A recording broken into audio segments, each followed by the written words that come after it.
everyone, and welcome back to my channel. Today I'm going to be discussing Cujo by Stephen King. As some of you may know, I recently read You Like It Darker, Stephen King's new short story collection. So today I just wanted to discuss Cujo because to read You Like It Darker, I had to read Cujo because You Like It Darker included a short story sequel to the book. And I hope you guys don't mind, but we do have a special friend that's going to be joining us today on our video. If you don't know, my cat is very needy. She has separation anxiety. I'm not sure, but she has to be close to mommy at all times. So please don't mind that. And she does like to talk a lot. So if you hear a lot of meowing, please just disregard that as well. So interestingly, I've actually been trying to avoid reading Cujo, which sounds weird coming from Stephen King's one of his biggest fans ever. But as you can see, I really do enjoy animals. I love dogs, and a story about a rabid dog just didn't appeal to me. I thought it would be just a little bit too much emotionally for me to read. But in light of the new short story collection, I thought I'd give it a try. And I'm actually so glad that I did because I ended up really liking Cujo despite my hesitations in the beginning. So this book came out a long time ago. It's one of Stephen King's classic books. So a lot of you probably have already read it. But if you haven't, I'll give you a very quick spoiler-free synopsis. Basically, Cujo follows the story of a family, Donna, Vic, and Tad. Tad is the little boy, and Donna and Vic are married. So Donna recently has actually been having an affair on her husband. So a lot of the book does kind of follow the family dynamic following that tragedy in the family. Eventually, Vic ends up going on a business trip. He's part of advertising for a cereal company. With all the affairs going on, Vic had completely forgot to get Donna's Pinto fixed. So Donna ends up trying to take it to a local mechanic, in which she encounters Cujo. Before Donna takes her car to get fixed by the local mechanic, Cujo was just being a 200-pound St. Bernard and is following animals in the field and ends up coming across a rabbit hole in which he actually gets bitten by a rabid bat. And that's when his descent into madness begins. I don't think this is a spoiler. Everyone kind of knows that Cujo then goes on to a killing rampage once the rabies starts settling into his system.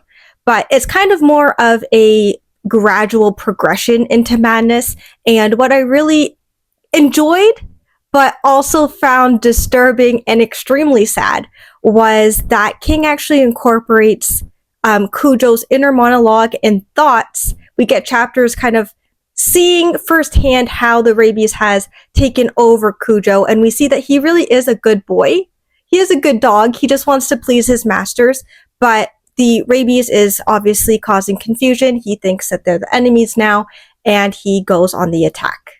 Interestingly, when Donna tries to go uptown to visit the local mechanic, her son, Tad, is very insistent that he comes along, and, being a young boy, the demands of young children can be quite convincing. So Donna, unfortunately, does take him along. And when they do get to the mechanics, they are trapped in a car and Cujo is on the prowl outside of the vehicle. This was like the 1980s, so there was no cell phones, nothing like that. So Donna and Tad were basically left to their own devices. No one really knew that they were there, and they were trying to survive. I found that the second half of the book, where Donna and Tad are kind of trapped in the Pinto, to be besides the inner monologue of Cujo itself, to be the most interesting part of the book. I know that there's been some criticism saying that it didn't have to be an entire half of the book and that it was kind of dragged out a lot. But I was on the edge of my seat the whole time. I didn't know if they were going to die, if they were going to survive, if Vic was going to come and save them last minute. I had no idea. And I was here for it. I was sweating. I was very upset, and I was very worried for the well-being of these two individuals trapped in the car. Especially Tad, because he was just a young boy. And I kept thinking to myself, if only Donna didn't bring him and cave into his wanting to come, things would have been a lot different. But then I started thinking, It's very true in King fashion that if one individual's decision didn't happen in the beginning, the whole rest of the plot wouldn't have happened. So if Donna never cheated on Vic, Vic didn't need this time away and kind of going on his own on this business trip, would this have happened?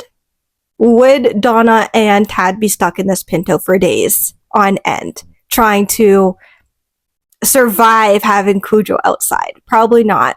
But I found this book extremely entertaining. I flew through it. I read it in just a few days. I really haven't read an old King in a while. So I feel like reading Cujo kind of gave me a appreciation for King's older writing because I've been so focused on a lot of his new stuff lately that I haven't really delved into his older stuff in a long time.